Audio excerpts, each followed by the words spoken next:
বলা হয়েছে কি যে কনফিগার করুন যাতে কোনো নতুন এন্ট্রির জন্য হায়ার ডেট কলামে আজকের তারিখের পরে যেন কোনো তারিখ এন্ট্রি না করতে পারে।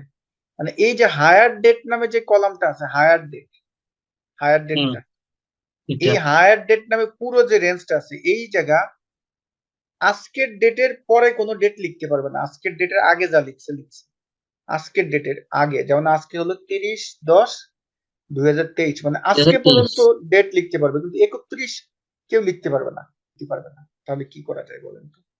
আগে এই রেঞ্জটা সিলেক্ট করেন, control shift down arrow, control back space, এবার ডাটা ভ্যালিডেশন, এবার দেখেন ডেট, যেহেতু এটা ডেটের কাজ, ডেটে আসেন। আচ্ছা, আমরা বলছি কি আজকের পরে কেউ লিখতে পারবে না, তাহলে ডেটাতে যান, আজকের পরে ডেটাতে যান, তাহলে হবে কি এটা, যে এইটা হলো লেস লেস দেন, দেন। হ্যাঁ লেস দেন দেন, এখন এখানে আজকের ডেট দিয়ে দেন। আজকের ডেট 10। ওকে, ওকে দেন।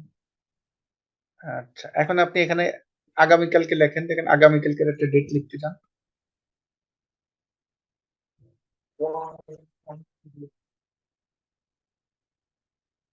দিবেন না, হ্যাঁ, কিন্তু আজকে ডেটের পরে এটা লিখতে পারবেন। আপনি যে কাজটা করবেন